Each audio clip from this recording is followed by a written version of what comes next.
सम्मानीय नामवर सिंह जी, बड़े भाई और मार्गदर्शक भी, बहुत कुछ मैंने उनसे सीखा है। तुलसीराम जी और यहाँ सभागार में उपस्थित सभी विद्वज्जन, जैसा अभी मणिकर्णिका की पृष्ठभूमि संचालक महोदय ने बतलाई, बहुत सारी बातें, और तुलसीराम जी ने अपने वक्तव्य में बहुत उसके महत्वपूर्ण बिंदु मैं समझता हूँ हमारे सामने आए हैं। मणिकर्णिका के बारे में कुछ कहूँ उससे पहले मैं ये कहना जरूरी समझता हूँ कि दलित साहित्य को और विशेष रूप से दलित आत्मकथाओं को प्राय शिकायतनामा कहा गया। मणिकर्णिका को पढ़ने के बाद मैं यह कहना चाहता हूं कि कम से कम यह शिकायतनामा नहीं है। यदि कहीं उस शब्दावली में कहना भी चाहे, बनारस में आकर, विशेष रूप से बनारस हिंदू विश्वविद्यालय में, और उसके बाद उनका कोलकाता के साथ आना जाना, वहाँ के एक छात्र के रूप में, छात्र नेता के रूप में, कम्युनिस्ट पार्टी के कार्यकर्ता के रूप में, फुल टाइमर के रूप में, उनके जो अनुभव हैं और उन अनुभवों पर उनको कई अच्छे सुखद अनुभव हुए हैं, कई बहुत तीखे और उनके कटु अनुभव हुए हैं, उनके दिल पर कई चोट पहुंची है। और जहां उनके जीवन को एक आधार देने में बनारस के उस माहौल में उनके उस संगी साथियों और मित्रों की मंडली ने और विशेष रूप से BHU ने एक आधार दिया, वहीं पर उनकी चेतना का विकास और विस्तार भी साथ साथ हुआ। पहले वह छात्र जीवन में नक्सलवाद से प्रभावित होते हैं और हिंसा के द्वारा क्रांति को उचित मानते हैं।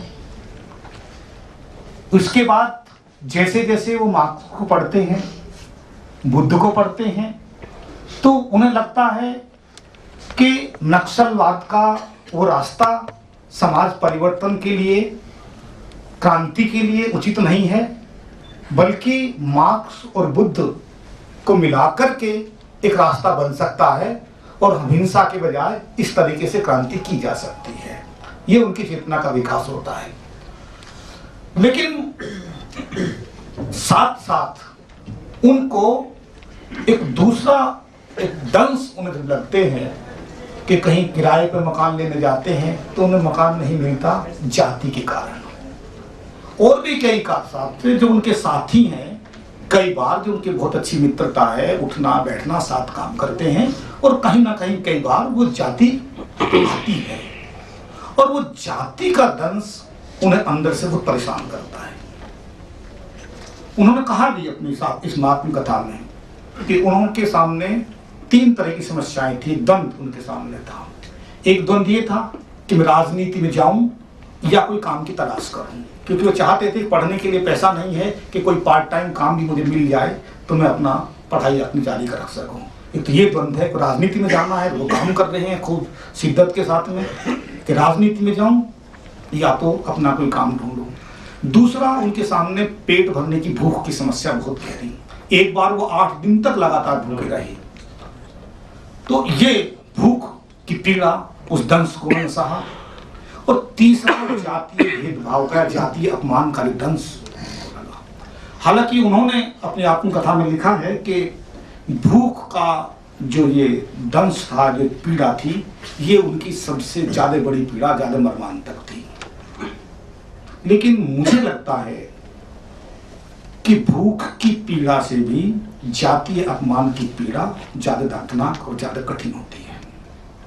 भूख के गणित को हम समझ सकते हैं आसानी के साथ में और उसके सवालों को हल भी कर सकते हैं, लेकिन जाति गणित नहीं हो के वो ऐसा व्याकरण है जो कई बार वो चीजों को उलझा देता है और हमारे मतलब बहुत सारे रास्ते बंद कर देता है कितना के। और डॉक्टर तुलसीराम के साथ यही हुआ कि वो फुल टाइमर हैं, पूरी तरह समर्पित हैं, अपना पूरा जीवन उन्होंने मार्क्सवादी पार्टी के लिए समर्पित किया, लेकिन केवल जाति के कारण उनको वो जगह नहीं मिल पाई वो जिसके वो हकदार थे, खुद भी समझते थे और चुप थे।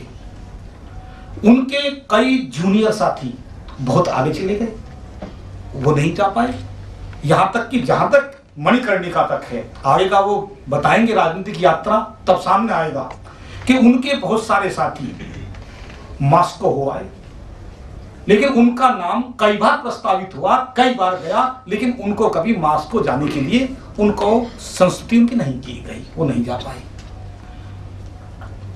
कारण यही है कि या तो भाई भतीजावाद लोग अपनों को भेजते हैं, या तो जातिवाद, कि वो जाति उनके आड़े आती रही। तुलसीराम जी ने उन्होंने कहा कि अभी कि वो एक कोलकाता तक एक लड़की के साथ गए और उससे, लेकिन एक अच्छा एक उन्होंने एक बड़ी और भूमिका निभाई, वो ट्यूटर रहे, और ये संयोग की बात है ट्यूटर रहे तो लड़कियों के, और वो भी सुंदर लड़कियों के ट्यूटर रहे। तीन सुंदर लड़कियों का उन्होंने ट्यूशन पढ़ाया और बड़ा अच्छे ढंग से पढ़ाया, उनसे बहुत नजदीकियां भी उनकी हुई। और भूमिकाओं का जहां तक सवाल है कि वो छात्र आंदोलन के दौरान जेल भी गए, वहां का अनुभव भी रहा, चुनाव पार्टी के संचालक भी रहे, पार्टी की पत्रिका का संपादन भी किया, बहुत सारे काम उन्होंने किए। लेकिन एक जो उनके व्यक्तित्व की चीज जो मुझे बहुत प्रभावित की वो ये कि उस दौर में वो कविताएं लिखते थे, और व्यंग्यात्मक कविताएं। मैंने बहुत कम लोगों को देखा कि जो आंदोलन से जुड़े हुए हों वो कविता तो लिखते हैं, उनकी कविताएं वो एक क्रांति धर्मी एक कविताएं उनकी होती हैं प्राय, लेकिन वो व्यंग्यात्मक कविताएं लिखते थे।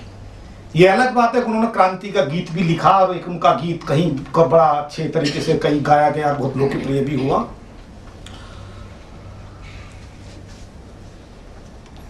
इस आत्मकथा में इस बात का बार बार उल्लेख उन्होंने कहीं सीधे सीधे कहीं सांकेतिक रूप में किया गया है मार्क्सवादी विचारधारा को लेकर के, कि मार्क्सवादी पार्टी और उसके हमारे यहाँ चिंतन में, राजनीति में अंबेडकर के लिए कोई जगह नहीं है, और यदि कोई अंबेडकर की बात करता है तो उसको प्राय स्वीकार नहीं किया जाता। अंबेडकर को स्वीकार नहीं किया गया। शायद आज भी स्थिति ऐसी है। तुलसीराम जी मार्क्स और बुद्ध के साथ, क्योंकि वो डॉक्टर अंबेडकर को भी पढ़ा, उस चेतना से एहसास कहीं दबे स्वर में, कहीं थोड़ा सा जोर से उनको हुआ, उन्होंने अभिव्यक्त किया है इसमें। मैं समझता हूं कि व्यावहारिक रूप से यदि हम देखें तो अंबेडकर की उपेक्षा करके दलितों के साथ नहीं जुड़ा जा सकता, दलितों को नहीं जोड़ा जा सकता। दूसरा सवाल जो तुलसीराम जी ने इसमें उठाया कि जाति के उन्मूलन की बात कई आंदोलनों में हुई। जयप्रकाश आंदोलन का जिक्र किया, उसमें भी उन्होंने कहा, भ्रष्टाचार के खिलाफ कहा, उन्होंने जातिवाद के खिलाफ भी उन्होंने आवाज उठाई, और उन्होंने कहा कि जनेऊ ना पहनने की उन्होंने सलाह दी, आह्वान किया सब कोई जनेऊ नहीं पहनेगा, जाति की बात नहीं करेंगे। लेकिन जाति का जो मूल है धर्म, उसके बारे में कोई टिप्पणी नहीं करता, उसके बारे में कोई नहीं बोलता। जब तक हम कोई पेड़ जो हमको अच्छी छाया नहीं दे रहा, जहां से हमको कांटे मिल रहे हैं या जहां से हमको कुछ अच्छे फल नहीं मिल रहे हैं, कड़वे फल मिल रहे हैं, हम उसकी एक टहनी को काटेंगे तो दूसरी टहनियां रहेंगी, टहनियों को काट देंगे वो पेड़ तक रहेगा, टहनियां दोबारा हो जाएंगी। इसी तरह का है कि यदि हम एक गांव में एक जगह पर जाति को खत्म कर देंगे, वो दूसरी जगह जिंदा रहेगी, दूसरी जगह कर देंगे तीसरी जगह जिंदा रहेगी, और जहां आज खत्म करेंगे वहां 5 साल बाद, आज आंदोलन चलाएंगे 5 साल बाद फिर पुनः उभर कर आ जाएगी। जब तक इन प्रश्नों के साथ हम टकराएंगे नहीं, तब तक, जब तक इनकी जड़ में जाने की कोशिश नहीं करेंगे, तब तक दलितों की समस्याओं के समाधान नहीं होंगे। इसीलिए हम कोई भी आंदोलन, जब जब भ्रष्टाचार की बात करें, वो हम बहुत सारे आंदोलन को देख रहे हैं। अभी हाल में अन्ना हजारे के आंदोलन को भी देखा कि भ्रष्टाचार के खिलाफ पूरे देश में पूरा देश एकजुट था कि नहीं, भ्रष्टाचार के किसी भी जहां है खत्म होना चाहिए। लेकिन साथ साथ हम देख रहे थे कई जगहों पे, जो अखबारों में भी आई, वो चीज तो मीडिया में भी आई, कि वहां उनके मंचों पर हवन हो रहे हैं, यज्ञ हो रहे हैं। क्यों हो रहे हैं? भ्रष्टाचार के खिलाफ आंदोलन चलाए जा रहे हैं। वहां उस भ्रष्टाचार के खिलाफ आंदोलन चलाए जाने में वहां हवन करने की क्या जरूरत है?